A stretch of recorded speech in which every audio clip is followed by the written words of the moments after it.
Hi guys! It's back with me, Real Tea, or Tea with Real Talk, whatever. And I found a new topic to talk about.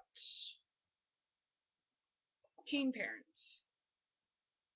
Teen moms is usually generally talked about. But what about dear old daddy? Yeah, usually there's not a dear old daddy. Very well, it's becoming more rare nowadays that dads aren't always sticking around.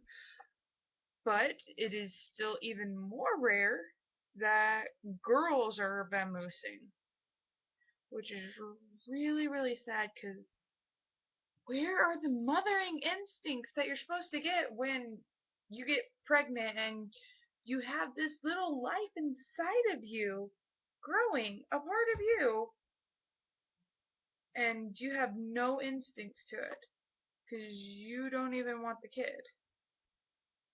I I just don't understand that. But woo for, the men that are doing it all up on their own, and woo for, people who are doing it even together.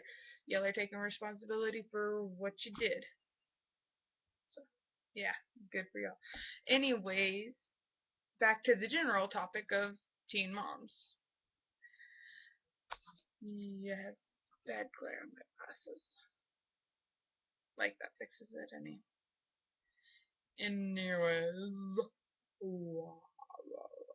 Random moment. Crap, I forgot what I was going to say. Oh, right. Alright. First off, they're going to talk about you, whether, you're doing good or whether you're doing bad. If you abort the baby, if you keep the baby and raise it as your own, if you give it off to adoption, they're going to talk about you. They're going to call you names and all types of crap.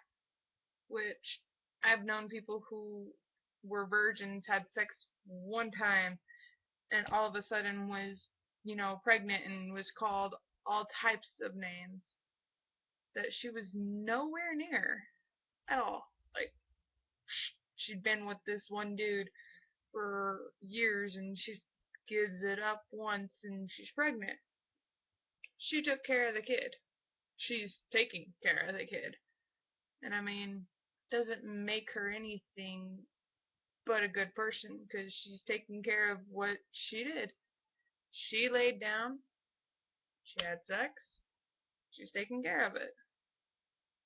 If you go aborting it, people are going to be all like, oh, you murderer, yada, yada, yada. If you give it up for adoption, you can't do it on your own or whatnot. There's 90 million things to say. And people don't know the price that you pay to get where you are and don't know the price that you pay to leave the spot that you were to go to where you want to be. So ignore everybody else. Say, screw it, I did something, I'm taking care of it in my way.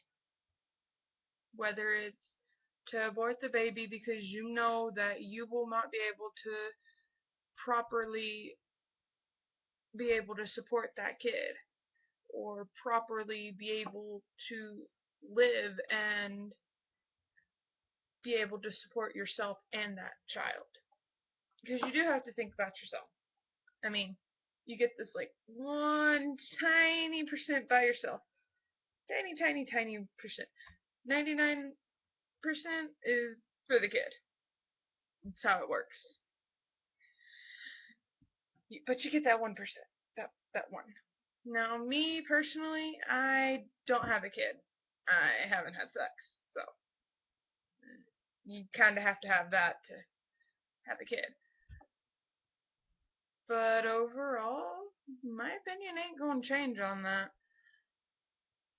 You lay down to go and sleep with somebody, or to make love, or whatever you want to call it, you got to find a way to responsibly do what you got to do if you have consequences with it.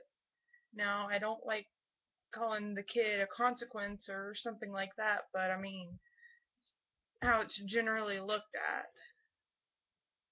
I was of a teen pregnancy, and my mama did awesome. I mean, she made me, because I mean, yeah. Back to the other points. And she did it up on her own, basically. She was doing it. She was working 2 jobs, always. She's always been there for me, and she raised a pretty dang good child. I know, I'm her. As crazy and as weird as I am, all the same. Now, I just want to give one final shout out, woo, to everybody who's doing what they gotta do. Don't even care about anybody else and what they gotta say. Don't even care about what I gotta say, but like, love, comment, press the like button down there. Yeah, the like button, not the dislike, the like, 'cause you love me, you love me. All right, random question of the day: if you were a pony, what color would your mane be? Move that hair out of my face. What color would your mane be, and would you have magical powers? Bye.